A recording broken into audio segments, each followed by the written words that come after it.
Have you ever stopped to think about the humble pencil? It's such a simple tool, isn't it? You pick it up, you write, you draw, you doodle. It's probably sitting on your desk right now, or maybe it's tucked away in your backpack. But this simple stick of wood and graphite is a gateway to creativity and knowledge. The pencil doesn't need batteries, it doesn't need to be charged, it just works, every single time. It's one of the first tools we learn to use in school, connecting our hands to our brains in a very direct and powerful way. Consider this. The story of the pencil is older than you might think. Long ago, people used chunks of lead to make marks, but it was messy and not very effective.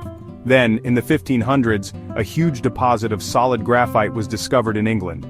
People found they could wrap strings or sheepskin around sticks of this graphite to keep their hands clean while they wrote. It was a revolutionary discovery. This material, which they mistakenly called plumbago or black lead, was perfect for writing. It made a dark, clear mark, and it could be erased. This was the great-great-great-grandparent of the pencil we know and love today. It wasn't until the late 1700s that the modern pencil began to take shape. A French scientist named Nicolas Jacques Conté figured out a way to mix graphite powder with clay. He would then bake these mixture sticks in a kiln, kind of like pottery. This was a huge breakthrough. By changing the ratio of graphite to clay, he could control how hard or soft the pencil lead was. This innovation meant that pencils could be mass-produced more easily, and were no longer dependent on finding pure, solid graphite. This is the very same basic method that we still use today to create the core of our pencils. It's science in action. So the next time you hold a pencil, remember its incredible journey. It's not just a piece of wood. It's a piece of history. An invention born from a happy accident and refined by scientific curiosity. So, what exactly goes into making a pencil? Let's break down the ingredients, just like a recipe. The two most important parts are the lead and the wood casing. Now here's a fun science fact: pencil lead isn't actually lead at all. It's a mixture of two things, graphite and clay.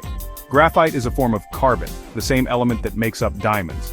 But while diamonds are incredibly hard, graphite is soft and leaves a gray or black mark when you drag it across a surface. That's why it's perfect for writing. The clay acts as a binder, holding the graphite particles together and giving the core its strength. The second key ingredient is the wood. The best wood for pencils comes from trees like incense cedar. Why this specific type of wood? Well, it has some very special properties that make it ideal for the job. It's soft enough to be sharpened easily without splintering or breaking. Welcome to the pencil factory. This is where all those ingredients come together in an amazing process of engineering and teamwork. The first step involves the wooden slats. Each slat is run through a special machine that cuts several long parallel grooves into one side. Next up is the star of the show, the graphite core. In the factory, another machine carefully places one of these leads into each of the grooves on the wooden slat. Once all the grooves are filled with their graphite cores, a thin layer of glue is applied to the surface of the slat. Then a second grooved slat, also with glue, is placed right on top, creating a kind of pencil sandwich. This pencil sandwich is then put into a powerful hydraulic press that clamps it together with immense pressure while the glue dries. The large wooden sandwich is fed through another set of cutting machines.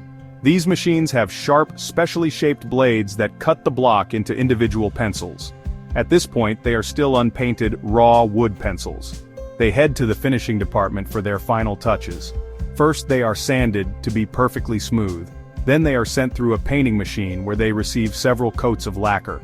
They might be painted classic yellow or blue or green or any color of the rainbow.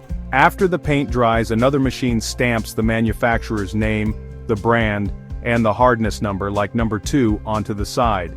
If a pencil is designed to have one, it moves to another station. Here a machine first cuts a groove around one end of the pencil. Then, the metal ferrule is fitted over that end.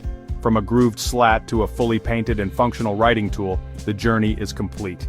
This whole process shows the power of collaboration, with different workers and machines each performing a specialized task to create the final product. So why, in our world of smartphones, tablets, and computers, is the pencil still so important? Because its simplicity is its strength. It offers a direct, tactile connection between your brain and the paper.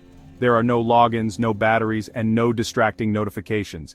It's an essential tool for learning, especially for children developing fine motor skills. Artists use pencils of varying hardness to create texture and shade.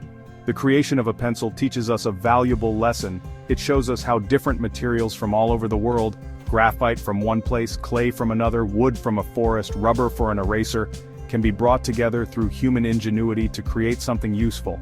So go ahead, pick up a pencil. You're holding a piece of history, a marvel of science, and a world of possibilities. The simple pencil is proof that even the most common objects have a complex and fascinating story behind them. A story of science and collaboration.